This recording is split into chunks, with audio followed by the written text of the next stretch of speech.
Hello guys, आज मैं compare करने जा रहा हूँ two most selling laptop under 60,000। The first one is Motobook 60 pro and second one is Asus VivoBook 14। So एकदम साइड बाय साइड कंपेयर करूंगा और अपना रियल लाइफ एक्सपीरियंस भी शेयर करूंगा। जो हम प्रॉपर लैपटॉप को टेस्ट करते हैं तब पता चलता है यार। एंड द बेस्ट थिंग, दोनों ही laptop Intel core ultra 5 225H processor के साथ आता है। एंड दोस्तों, कंपेरिजन चालू होने से पहले सब्सक्राइब जरूर कर देना। ओनली 3% व्यूअर्स ही चैनल सब्सक्राइब किए हैं यार। एंड हमको फटाफट 100 के सब्स कंप्लीट करना है एंड वो आपके सपोर्ट से ही होने वाला है। सो मैं बिल्ड एंड डिजाइन से स्टार्ट कर लेता हूँ। मोटोबुक 60 प्रो प्रॉपर एल्यूमिनियम बिल्डअप के साथ आता है। वही Asus का VivoBook सीरीज PC ABS के बिल्ड क्वालिटी के साथ देखने को मिलता है। बट द बेस्ट पार्ट, दोनों ही laptop US military grade certified है। एंड मोटोबुक 60 प्रो 2 कलर्स में अवेलेबल हो जाता है। First one is the blue and second one is the green.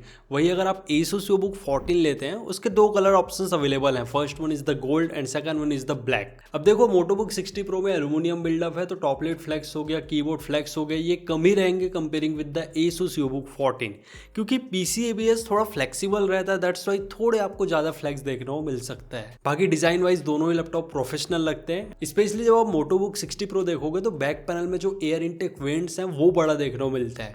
वही Asus VivoBook 14 में जहां पर फैन है वही वाले सेक्शन में वेंट्स दिया गया है। बाकी रबर पैडिंग का quality Motobook 60 pro as well as Asus VivoBook 14 दोनों में अच्छा है। मोटोबुक 60 प्रो का वेट है 1.37 kg। वही Asus VivoBook 14 थोड़ा हैवियर है which is 1.54 kilogram. But wait distribution दोनों ही लैपटॉप का अच्छा है यार। मोटोबुक 60 प्रो भी वन हैंड से ओपन हो जाता है एंड Asus VivoBook 14 भी वन हैंड से इजिली ओपन हो जाता है। लेकिन 60 प्रो खाली 175 डिग्री तक ही टिल्ट हो पाता है, बट Asus VivoBook 14 में आपको 180 डिग्री का फ्लैट हिंज मिलता है। बाकी हिंज का क्वालिटी दोनों ही लैपटॉप के अच्छे हैं। Looking on the inter design, आप मोटोबुक 60 प्रो देख लो या Asus VivoBook 14 देख लो, दोनों ही लैपटॉप में आपको टॉप बेजल्स थोड़े मोटे लगेंगे due to the full HD IR webcam. बाकी पाम रेस्ट एरिया दोनों ही लैपटॉप के बहुत ही ज्यादा क्लीन है यार। मोटोबुक 60 प्रो एल्यूमिनियम बिल्डअप के साथ आता है तो आपको बेटर इन हैंड फील मिलेगा comparing with the Asus VivoBook 14। And दोनों ही लैपटॉप 14 इंच के फॉर्म फैक्टर में अवेलेबल होता है तो आपको 10 की लेस कीबोर्ड देखने को मिलता है यार। एंड बैकलाइट कीबोर्ड है तो नो डाउट एम्बिएंट लाइट में भी आप काफी अच्छे से वर्क कर पाएंगे। दोनों ही लैपटॉप में जो कीबोर्ड है वो 1.4 mm की की ट्रेवल के साथ आता है। And keyboard side by side compare करूँ तो मोटोबुक 60 प्रो का ज्यादा अच्छा है, क्योंकि यहाँ पर सेम आइडियापैड स्लिम 5 वाला कीबोर्ड देखने को मिलता है। बाकी ट्रैक पैड दोनों ही लैपटॉप का अच्छा है। एंड Asus VivoBook 14 में स्मार्ट स्क्रॉल जेस्चर भी मिलता है। लाइक आप लेफ्ट साइड में स्क्रॉल अप एंड डाउन करेंगे तो वॉल्यूम अप एंड डाउन होता है एंड राइट साइड में आप स्क्रॉल करते हैं तो ब्राइटनेस कंट्रोल हो जाता है। अब डिस्कस कर लेते हैं डिस्प्ले पार्ट। एंड रियली यहाँ पर मेगा कंपैरिजन होने वाला है। मोटोबुक 60 प्रो में है 14 इंच 2.8 के OLED पैनल। वही Asus VivoBook 14 में मिलता है 14 inch full HD plus IPS panel. अब भाई IPS panel and OLED panel का कोई कंपैरिजन नहीं है, no doubt OLED panel is the best one. But OLED panel glossy रहता है तो आपको रिफ्लेक्शंस देखने को मिलेंगे ऑन द डिस्प्ले। वही IPS पैनल के साथ एंटी ग्लेयर कोटिंग आता है तो कोई भी रिफ्लेक्शंस वगैरह नजर नहीं आते। मोटोबुक 60 प्रो में 1100 नीट्स का पीक ब्राइटनेस है, 100% DCI P3 का कलर गैमेट है and refresh rate is 120 hertz. वही Asus VivoBook 14 में 300 नीट्स का पीक ब्राइटनेस है, कलर गैमेट 45% NTSC है which is equivalent to 62.5% sRGB and refresh rate normal 60 hertz ही है। एंड अगर HDR कैपेबिलिटी के बारे में बात करूं तो मोटोबुक 60 प्रो में आप HDR कंटेंट देख सकते हैं, बट Asus VivoBook 14 में HDR सपोर्टेबल नहीं है। सो अगर आपको कंटेंट वगैरह देखना है, गेमिंग करना है, कलर ग्रेडिंग वगैरह करना है, देन मोटोबुक 60 प्रो का डिस्प्ले अच्छा है। बट आप ऑफिस यूज, कोडिंग, डेवलपमेंट या लॉन्ग आवर्स तक स्टडी के लिए लैपटॉप लुकआउट कर रहे हो, then IPS panel is most preferable. क्योंकि भाई OLED पैनल में कहीं ना कहीं आई स्ट्रेन होता है जब हम लंबे टाइम तक देखते हैं, बट IPS पैनल में आप लंबे समय तक भी देखोगे ना, आंखों को उतना चुभता नहीं है यार। एंड दोनों ही लैपटॉप 14 इंच के फॉर्म फैक्टर में आता है तो 16:10 का ही एस्पेक्ट रेशियो है। भाई स्पीकर्स के टर्म्स में मोटोबुक 60 pro is the clear winner, क्योंकि फ्रंट फायरिंग स्पीकर मिलता है। सो ऑडियो आउटपुट काफी अच्छा निकल के आता है comparing with the down firing speaker. And Motobook 60 pro में डॉल्बी एटमॉस को ट्यूनिंग दिया गया है तो ओवरऑल ऑप्टिमाइजेशन काफ़ी अच्छा होता है। वही Asus VivoBook 14 में डायरेक्ट ऑडियो का ट्यूनिंग दिया गया है। इन टर्म्स ऑफ पोर्ट दोनों ही लैपटॉप में एग्जैक्ट सिमिलर पोर्ट है, जो डिफरेंस है वो खाली माइक्रो SD कार्ड स्लॉट का है, वो मोटोबुक 60 प्रो में देखने को मिलता है। So micro SD card slot तभी यूजफुल है जब आप एक्सटर्नली मेमोरी कार्ड लगा के स्टोरेज बढ़ाना चाहते हैं, otherwise it's not very necessary. And the best part, दोनों ही लैपटॉप कंप्लीटली टाइप सी से चार्ज होता है एंड टाइप सी से आप डिस्प्ले शेयरिंग भी कर पाएंगे क्योंकि fully function type C port है भाई। एंड मोटोबुक 60 प्रो में आपको बायोस इंट्रूशन का होल देखने को मिलता है, जिसमें आप सिम इजेक्टर पिन इंसर्ट करके डायरेक्टली बायोस लॉन्च कर सकते हैं, बट Asus VivoBook 14 में ये चीज मिसिंग है। भाई वेब कैम भी एक्जैक्टली सेम ही है, दोनों ही लैपटॉप में full HD IR web cam है with dual array integrated noise cancellation microphone and privacy shutter. And Motobook 60 Pro as well as Asus VivoBook 14 दोनों ही लैपटॉप में विंडोज स्टूडियो इफेक्ट का भी सपोर्ट दिया गया है। दैट मीन्स आप बैकग्राउंड ब्लरिंग कर पाएंगे, ऑटो फ्रेमिंग कर पाएंगे and also the eye contact. तो ये है मोटोबुक 60 Pro का webcam quality and quality is really good यार due to the full HD webcam. आप लोग बताओ ऑडियो प्रॉपर रिकॉर्ड हो रहा है कि नहीं। The webcam and mic quality of ASUS VivoBook 14. It looks pretty good यार, फुल HD webcam है। एंड मैं अभी ट्रेन में ट्रैवल कर रहा हूँ तो सोचा webcam क्वालिटी टेस्ट कर लिया जाए। मोटोबुक 60 Pro में पावर बटन का प्लेसमेंट राइट प्रोफाइल में है, वही अगर आप Asus VivoBook 14 लेते हैं वहाँ पर कीबोर्ड सेक्शन में ही आपको पावर बटन मिलता है। सो ये कन्वीनियंस वाली बात है यार। अब हम टेक्निकल पार्ट डिटेल में डिस्कस कर लेते हैं क्योंकि भाई हमने प्रॉपर टेस्टिंग किया था दोनों ही लैपटॉप का। Starting from the processor, both laptop comes with Intel core ultra 5 225H processor and 225H में से जो फर्स्ट डिजिट है वो इंडिकेट करता है it is from series 2 and 25 indicates the performance score. वही लास्ट में जो H है वो बता रहा है भाई ये है H क्लास का प्रोसेसर एंड अल्ट्रा है तो यहाँ पर डेडिकेटेड NPU चिप भी मिलता है। टोटल 14 कोर्स हैं, 14 थ्रेड्स, 14 कोर में से 4 परफॉर्मेंस कोर है, 8 एफिशिएंट कोर है and 2 low power efficient core है and maximum boost clock frequency है वो है 4.9 GHz। एंड बायर्स को सबसे बड़ा कंफ्यूजन यहीं पर होने वाला है, लगता है दोनों लैपटॉप में सेम प्रोसेसर है तो परफॉर्मेंस सेम निकलेगा, बट आगे हम बेंचमार्क में बताएंगे डिटेल में कैसे परफॉर्मेंस चेंज हो जाता है। मोटोबुक 60 Pro में है 16GB DDR5 RAM with the frequency of 5600 mega transfer पर सेकंड। वही Asus VivoBook 14 में भी है 16GB DDR5 RAM with the frequency of 5200 mega transfer पर सेकंड। एंड मोटोबुक 60 Pro में डुअल चैनल रैम मिलता है। वही Asus VivoBook 14 में सोल्डर्ड रैम है, मतलब जो 16GB रैम आ रहा है ना इनबिल्ट वो सोल्डर्ड है। हालांकि दोनों ही लैपटॉप में रैम अपग्रेडेबल है। मोटोबुक 60 Pro में आप मैक्सिमम 32GB तक रैम एक्सपांड कर पाएंगे, बट आपको दोनों 88GB के रैम के स्लॉट्स को फेंकना पड़ेगा भाई। बट बेनिफिट है Asus VivoBook 14 में, अगर आप रैम एक्सपांड करना चाहते हैं तो एक एक्स्ट्रा एम्प्टी स्लॉट दिया हुआ है, तो RAM upgradability point of view से Asus VivoBook 14 ज़्यादा बेनिफिशियल है। बट अगर मैं इंटीग्रेटेड ग्राफिक्स कंपेयर करूं तो यहाँ पर गेम पूरा बदल जाता है। मोटोबुक 60 Pro में मिलता है Intel Arc 130T GPU, वही Asus VivoBook 14 में मिलता है Intel ग्राफिक्स। अब ये हो क्यों रहा है, आपको भी कंफ्यूजन होगा, प्रोसेसर सेम है, रैम सेम है, तो भाई ग्राफिक्स अलग अलग क्यों है? इसका सिंपल आंसर बताता हूँ। कोई भी लैपटॉप में Intel Arc 130T GPU activate होने के लिए डुअल चैनल रैम रहना चाहिए, तो मोटोबुक 60 Pro में डुअल चैनल था, 8GB के 2 स्टिक्स। वही Asus VivoBook 14 में 16GB का सिंगल स्टिक रैम था, इसीलिए VivoBook 14 में Intel ग्राफिक्स है एंड मोटोबुक 60 Pro में है Intel Arc 130T graphics. And दोनों ही laptop 512GB Gen 4 SSD and 1TB Gen 4 SSD दोनों ही वेरिएंट के साथ अवेलेबल है। बट अगर मैं SSD का read and right speed compare करूं तो मोटोबुक 60 Pro में मेरे को ज़्यादा स्पीड देखने को मिला यार। And SSD speed completely depends on the brand. I think Samsung का SSD लगा था in Motobook 60 Pro, that's why better speed देखने को मिले। And in terms of SSD upgradability, Motobook 60 Pro में SSD के 2 स्लॉट्स प्रेजेंट है, उसमें से एक खाली है, आप मैक्सिमम 2 TB तक अपग्रेड कर पाएंगे। वही अगर आप Asus VivoBook 14 में SSD अपग्रेड करने का सोचे तो आपको एक्स्ट्रा स्लॉट नहीं मिलता, you have to swap the existing one to upgrade the SSD। So SSD upgradeability के पॉइंट ऑफ व्यू से MotoBook 60 Pro is the clear winner. But अगर आप Asus VivoBook 14 का 1TB SSD वेरिएंट भी लेते हैं ना, it is more than enough यार। और हाँ, दोनों ही लैपटॉप में NPU देखने को मिलता है, that is neural processing unit with the 13 tops. And the best part जो iGPU आता है, लाइक मोटोबुक 60 Pro में Intel Arc ग्राफिक्स है एंड Asus VivoBook 14 में Intel ग्राफिक्स है due to the single channel RAM. ये दोनों ही iGPU के साथ आपको 63 टॉप्स का AI पावर भी मिलता है एंड ये डेडिकेटेड NPU से भी ज़्यादा पावरफुल है यार। इसलिए मैं बोलता हूँ आप गेमिंग लैपटॉप प्रीफर करो अगर आपको AI रिलेटेड वर्क करना है, क्योंकि NVIDIA के ग्राफिक्स में काफ़ी ज़्यादा CUDA codes and AI tops रहते हैं एंड ये सारी चीज़ मशीन लर्निंग में काफ़ी हेल्पफुल होते हैं। In terms of connectivity, Motobook 60 Pro में है Wi-Fi 7 and bluetooth version is 5.4। वही Asus VivoBook 14 में है Wi-Fi 6 and bluetooth version is 5.2। So again in terms of connectivity, Motobook 60 Pro is the clear winner. और हाँ यार, दोनों ही लैपटॉप में MS Office home and student version 2024 का लाइफ टाइम लाइसेंस प्रेजेंट है। अब दोस्तों बेंचमार्क डिस्कस कर लेते हैं ताकि पता चले दोनों में से कौन सा लैपटॉप है कितना बलवान। सिनेबेंच i23 से स्टार्ट करते हैं। आप क्लियर देख पा रहे होंगे सिंगल कोर में मोटोबुक 60 Pro आ गया है एंड मल्टी कोर स्कोर में भी मोटोबुक 60 Pro आ गया है विद द 14072 स्कोर। एंड ये है सिनेबेंच 2024 का स्कोर। यहाँ पर भी मोटोबुक 60 Pro ज़्यादा अच्छा परफॉर्म किया है यार। देन हमने Geekbench 6 का भी बेंचमार्क कंपेयर किया, again MotoBook 60 Pro is the clear winner. Then मैंने Geekbench 6 का OpenCL स्कोर कंपेयर किया जो बेसिकली GPU परफॉर्मेंस बताता है। सो MotoBook 60 Pro में 35,628 का स्कोर देखने को मिला एंड Asus VivoBook 14 में आया 26,162, अराउंड 9,000 का स्कोर कम है due to the single channel RAM. अगर आप Asus VivoBook 14 में 8 या 16 GB का एक और रैम लगा दोगे ना, यहाँ पर भी इंटेल आर्क ग्राफिक्स एक्टिवेट हो जाएगा एंड सिमिलर परफॉर्मेंस प्रोवाइड करेगा comparing with the MotoBook 60 Pro। 3D Mark 10 का टाइम स्पाई स्कोर भी MotoBook 60 Pro में ज्यादा देखने को मिला। PC Mark 10 में भी MotoBook 60 Pro क्लियर विनर है यार। एंड हमने क्रॉस मार्क 10 का भी बेंचमार्क रन किया, यहाँ पर भी ओवरऑल स्कोर MotoBook 60 Pro में ज्यादा देखने को मिल रहा है। बट Geekbench का AI स्कोर ऑलमोस्ट सिमिलर है क्योंकि मैंने बोला था number of AI top same ही है, तो 14,802 का स्कोर देखने को मिला इन MotoBook 60 Pro।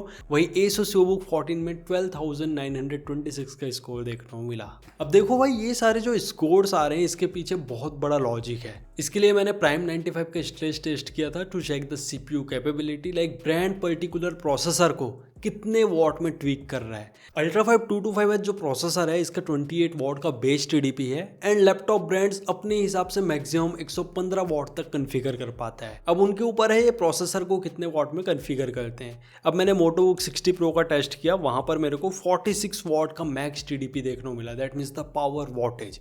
वही Asus VivoBook 14 में मैक्सिमम 42 वॉट का पावर वॉटेज देखने को मिला। सो मोटो के लैपटॉप में 4 वॉट का ज़्यादा TDP देखने को मिला ड्यूरिंग द टेस्ट यार, दैट्स वाई आपको परफॉर्मेंस ज़्यादा देखने को मिल रहा है एंड क्लियरली यार मोर power wattage means more performance. But भाई खाली वॉटेज अच्छा देने से लैपटॉप अच्छा नहीं हो जाता, टेम्परेचर पार्ट ने पूरा गेम बदल दिया। MotoBook 60 Pro में मैक्सिमम टेम्परेचर 98 डिग्री सेल्सियस के आसपास मैंने नोट किया, बट Asus VivoBook 14 में 88 डिग्री सेल्सियस ही देखने को मिला, मतलब 10 डिग्री ज़्यादा टेम्परेचर जा रहा था in MotoBook 60 due to the more power wattage. अब वही बात है भाई, छोटा सा थिन एंड लाइट लैपटॉप है, ज़्यादा पावर वॉटेज दोगे तो कहीं ना कहीं टेम्परेचर्स थोड़े ज़्यादा चले जाते हैं। But during the machine learning test 104 degree Celsius तक टेम्परेचर गया था यार, ये मैंने HW इन्फो से चेक किया है। एवरेज टेम्परेचर के बारे में बात करूं तो 78-80 डिग्री सेल्सियस तक मेंटेन था इन MotoBook 60 Pro। वही Asus VivoBook 14 में टेम्परेचर मेंटेन था 74 डिग्री सेल्सियस के आसपास। सो ओवरऑल मैं हीट एंड थर्मल मैनेजमेंट के बारे में बात करूं तो Asus VivoBook 14 क्लियर विनर है। बट बात वही है भाई, परफॉर्मेंस भी कम मिल रहा है। और ये सारी चीज जो बता रहा हूं ना, ये इंटरनल टेम्परेचर है, आउटर टेम्परेचर दोनों ही लैपटॉप में कंट्रोल थे एंड MotoBook 60 Pro में बिल्कुल फील नहीं हो रहा था भाई कि लैपटॉप गर्म हो रहा है बाहर से। Even MotoBook 60 Pro aluminium buildup के साथ आता है एंड हमने मैक्सिमम टेम्परेचर नोट किया 42 डिग्री सेल्सियस के आसपास। सो ऑप्टिमाइजेशन तो मानना पड़ेगा यार, बहुत ही अच्छा है इन MotoBook 60 Pro। And in terms of video editing यार दोनों ही लैपटॉप में कर सकते हो क्योंकि Ultra 5 225H प्रोसेसर है, बट GPU MotoBook 60 Pro का ज़्यादा अच्छा है due to the Intel Arc 130D graphics. So obviously आपको बेटर परफॉर्मेंस मिलेगा एंड 100% DCI P3 का कलर गैमेट भी है, तो आप वीडियो एडिटिंग कर रहे हैं, कलर करेक्शन कर रहे हैं, वहाँ पर ऑब्वियसली बेनिफिट है। बट ऐसा नहीं है कि आप Asus VivoBook 14 में नहीं कर पाएंगे, वहाँ पर भी मैंने करके देखा था, 4K टाइमलाइन आराम से चल रहा था यार। स्पेशली जिनको फोटोशॉप में वर्क करना है, लाइटरूम में कलर ग्रेडिंग करना है, देन नो डाउट उस पर्सपेक्टिव से MotoBook 60 Pro is the clear winner, क्योंकि कलर गैमेट बहुत ही इंपॉर्टेंट रोल प्ले करता है अगर आप कलर करेक्शन का वर्क करते हैं। बाकी non colour related Photoshop, thumbnail वगैरह बनाना है, ग्राफिक्स बनाना है,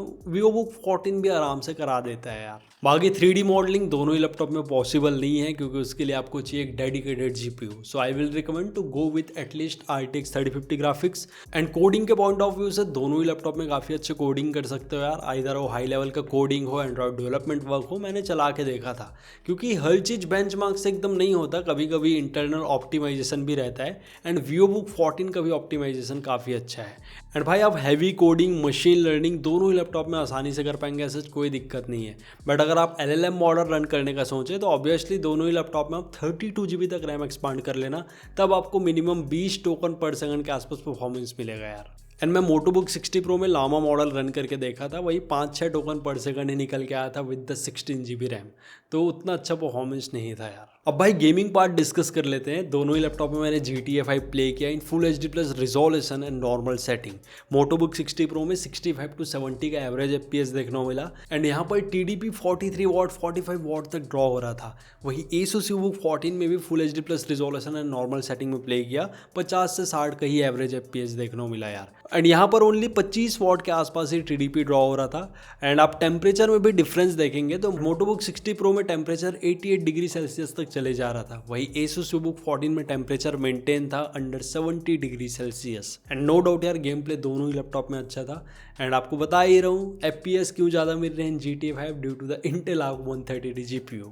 देन मैंने Valorant प्ले किया in full HD plus resolution and high setting. MotoBook 60 Pro में 200 FPS का आसपास फ्रेम रेट देखने को मिला। वही Asus VivoBook 14 में 170-180 का एवरेज FPS देखने को मिला। सो गेम प्ले दोनों में ही अच्छा था एंड ओवरऑल ऑप्टिमाइजेशन भी ठीक था। सच कोई लैग नहीं हो रहा था during the competitive game play. But भाई MotoBook 60 Pro में है 120 हर्ट्ज, तो आपको कोई भी स्क्रीन टेयरिंग देखने को नहीं मिलेगा। वही Asus VivoBook 14 में स्क्रीन टेयरिंग होता है due to the 60 hertz refresh rate. And दोनों ही लैपटॉप में मैंने CS2 भी प्ले करके देखा था। 60-70 FPS ईजिली मिल जाते हैं। इधर आप MotoBook 60 Pro में प्ले करो या Asus VivoBook 14। भाई जिनको भी AAA टाइटल गेम प्ले करना है लाइक RDR2 हो गया, ब्लैक मिथ वुकोंग हो गया, हॉगवर्ट्स लेगेसी हो गया, ये सब नहीं चलने वाले भाई। ये सब गेम्स के लिए चाहिए आपको डेडिकेटेड GPU। एटलीस्ट आप RTX 3050 ग्राफिक्स के साथ गेमिंग लैपटॉप लो, तब काम होने वाला है। हालांकि मैंने MotoBook 60 Pro में चला के देखा था, 25-30 FPS आते हैं, बिल्कुल भी मज़ा नहीं है। एंड MotoBook 60 Pro में आपको मोटो इकोसिस्टम का फ़ायदा मिल जाता है। अगर आपके पास मोटो के बर्ड्स हैं, मोटो के टैबलेट्स हैं, मोटो के फ़ोन्स हैं, तो आप इजीली डेटा ट्रांसफ़र कर पाएंगे, एज अ वेबकैम यूज़ कर सकते हैं। एंड इवन Lenovo के भी टैब्स सपोर्टेबल है क्योंकि Moto is own by Lenovo यार। बट Asus VivoBook 14 में सच कोई इकोसिस्टम नहीं मिलता। बट एक फ़ोन लिंक करके सॉफ्टवेयर आता है, आप कोई भी विंडोज़ PC लैपटॉप में उसको इंस्टॉल करके अपने आईफोन या एंड्रॉयड को ईजिली लिंक कर पाएंगे। So I think your problem solve here, hit the subscribe button. भाई जैसे हर एक ब्रांड का अपना सॉफ्टवेयर रहता है, लाइक Asus VivoBook 14 में माई Asus सॉफ्टवेयर मिलता है जहाँ से लैपटॉप की सारी कुंडली दिख जाती है। टेम्परेचर कितना है, कोई डायग्नोस्टिक करना है, वो सब हो जाता है। आप वारंटी वगैरह एक्सटेंड वहीं से करा सकते हैं। बट MotoBook 60 Pro में अपना खुद का कुछ सॉफ्टवेयर नहीं है। मैंने accidentally Lenovo Ventus software install करके देखा, वहाँ लैपटॉप की बहुत सारी चीज़ें तो दिख गई बट कुछ फीचर्स वर्क नहीं कर रहे थे। तो मोटो का कोई डेडिकेटेड ऐसा सॉफ्टवेयर नहीं है यार। And in terms of warranty MotoBook 60 Pro में 1 ईयर का ऑन साइट वारंटी है। वही Asus VivoBook 14 में 1 ईयर का स्टैंडर्ड वारंटी मिलता है। एंड ये थोड़ा डिफरेंस आ जाता है। ऑन साइट वारंटी मतलब जो भी टेक्नीशियन या सर्विस इंजीनियर रहेगा वो घर आके आपके लैपटॉप सुधारेगा यार। वही स्टैंडर्ड वारंटी में आपको सर्विस सेंटर जाना पड़ता है। एंड बाकी अगर आपको MotoBook 60 Pro के सर्विस के बारे में ज़्यादा जानना है देन आप रिव्यू वीडियो देख लेना है, वहाँ पर डिटेल में मैंने पूरा चीज़ एक्सप्लेन किया है। बाकी इतना जान लो, मोटो का सर्विस Lenovo ही हैंडल करता है, तो कोई दिक्कत नहीं होने वाली। In terms of battery MotoBook 60 Pro में है 4 सेल 60 वॉट आवर का बैटरी। वही Asus VivoBook 14 में है 3 cell 42 watt hour of battery. So obviously battery backup मेरे को MotoBook 60 Pro में ज़्यादा देखने को मिला due to the 1 more cell. Asus VivoBook 14 में 2-3 घंटे का ही बैकअप निकल के आता है क्योंकि 42 वॉट आवर का ही बैटरी है यार। बाकी नॉर्मल कंटेंट प्लेबैक करेंगे तो Asus VivoBook 14 में भी 4 घंटे के आसपास बैकअप निकाल के दे देगा। एंड दोनों ही लैपटॉप में 65 वॉट का Type-C एडाप्टर है एंड लैपटॉप कंप्लीटली Type-C से चार्ज होता है and rapid fast charging technology है। सो दोनों ही लैपटॉप आराम से 70 से 80 मिनट में फुल चार्ज हो जाते हैं। And in terms of pricing MotoBook 60 Pro 54-55,000 के आसपास ईजिली अवेलेबल हो जाता है during the sale period. And अगर मैं कार्ड डिस्काउंट हटा भी दूँ ना तो 60-61 हज़ार के आसपास अवेलेबल हो जाता है यार। एंड Asus VivoBook 14 भी अंडर 60,000 ईजिली अवेलेबल हो जाता है। So it's time for final conclusion, किसको कौन सा लैपटॉप लेना है। सो अगर आप क्रिएटिव वर्क करते हैं, 100% DCI P3 का कलर गैमेट चाहिए, स्पेशली आपको OLED पैनल का फील लेना है, आपको स्टोरेज अपग्रेडेबिलिटी चाहिए, प्रीमियम मेटल बिल्ड चाहिए एंड एडिशनल स्टोरेज के लिए माइक्रो SD कार्ड स्लॉट चाहिए, साथ ही मोटो का इकोसिस्टम चाहिए, देन आप लो MotoBook 60 Pro। बट अगर आप स्टूडेंट हो, कोडर हो, आपको IPS पैनल डिस्प्ले चाहिए with the anti glare coating, in future आप आसानी से 32 GB तक रैम अपग्रेड कर पाए, then Asus VivoBook 14 is the perfect choice यार। क्योंकि MotoBook 60 Pro में जो 8 GB के रैम स्टिक्स हैं वो वेस्ट हो जाएंगे अगर आप रैम अपग्रेड करने का सोचें। बट नो डाउट यार परफॉर्मेंस के टर्म्स में MotoBook 60 Pro बहुत ही ज़्यादा आगे था। हर बेंचमार्क में MotoBook 60 Pro आगे निकला, आइदर वो Cinebench हो, SSD का स्कोर हो and also in the PC Mark 10। And real life testing में भी MotoBook 60 Pro बहुत अच्छा परफॉर्म किया comparing with the VivoBook 14। But in terms of internal temperature MotoBook 60 Pro ज़्यादा चले जा रहा था 104 डिग्री सेल्सियस के आसपास, but Asus VivoBook 14 88 degree Celsius तक मेंटेन था। बट आउटर टेम्परेचर में कोई भी दिक्कत नहीं था यार, दोनों ही लैपटॉप बहुत अच्छे परफॉर्म कर रहे थे। एंड दोस्तों बहुत लोग को ओलेड बर्निंग को लेके भी कंसर्न रहती है। एंड हाँ यार, ओलेड पैनल है तो कहीं ना कहीं बर्निंग होता है। लाइक कोई भी ऐसा लिख के नहीं दे सकता कि ओलेड पैनल है तो कभी बर्निंग होगा ही नहीं। आप कितने भी महंगे पैनल ले लो, अगर लॉन्ग टर्म देखा जाए 5 साल 6 साल तो ओलेड बर्निंग हो सकता है। बट आईपीएस पैनल डिस्प्ले बहुत ही ज़्यादा रिलायबल रहता है। आप इवन 7-8 साल भी यूज़ कर लो, कोई दिक्कत नहीं होने वाला। बट हाँ, आईपीएस ब्लीडिंग रहते हैं। एंड अगर हिस्ट्री देखा जाए तो मोटो बुक अभी आया है मार्केट में, 1-2 साल ही हुए हैं। बट एसूस का वीवो सीरीज बहुत ही पुराना है, कई डिकेड से चले आ रहा है। So overall reliability and service option के पॉइंट ऑफ व्यू से कहीं ना कहीं एसूस वीवो 14 आगे है। सो ये था यार detail comparison between the motto book 60 pro and Asus Vivo 14। And specifically मैं अल्ट्रा 5 225H वेरिएंट ही कंपेयर किया हूँ, क्योंकि दोनों ही सेम प्राइस पॉइंट में अवेलेबल हो जाते हैं। एंड मैंने डिटेल में रिव्यू भी किया है। सो आप जरूर हर एक पार्ट रिवाइज कर लेना कि आपके लिए कौन सा चीज ज्यादा प्रायोरिटी रखता है। बेस्ड ऑन दैट आप अपना डिसीजन ले पाएंगे। एंड अगर आप अपना बजट थोड़ा एक्सटेंड कर सकते हैं देन 2 लैपटॉप में और रिकमेंड करूंगा आपको। एक आता है Asus ExpertBook P3 with Ultra 5 225H processor. वहाँ पर भी सेम प्रोसेसर है जो मोटो book 60 pro and Asus book 14 में मिल रहा था। बट थिंग इज दैट वो लैपटॉप बहुत ही ज़्यादा ड्यूरेबल है यार। हमने एक्सट्रीम टेस्टिंग किया है, रिव्यू भी किया है, तो नो डाउट आपको और बेस्ट परफॉर्मेंस मिलने वाला है। एंड अगर आप चाहते हैं कि बैटरी बैकअप थोड़ा अच्छा मिल जाए, लाइक 70 वॉट आवर का आपको बैटरी चाहिए, देन आप Asus VivoBook S16 के साथ जा सकते हैं with the Ultra 5 225H processor. But वो थोड़े कॉस्टली आते हैं, अराउंड 70-75 हज़ार के आसपास। एंड नेक्स्ट कोई भी लैपटॉप रिव्यू करना हो या किसी से कंपैरिजन कराना हो तो वो भी बता दो यार, ताकि मैं वीडियो ला पाऊँ। So this is all about the comparison यार। अगर वीडियो हेल्पफुल लगा हो तो hit the like button and channel पे नए हो तो चैनल को सब्सक्राइब। मिलते हैं नेक्स्ट वीडियो में। Till then take care and very goodbye to all of you.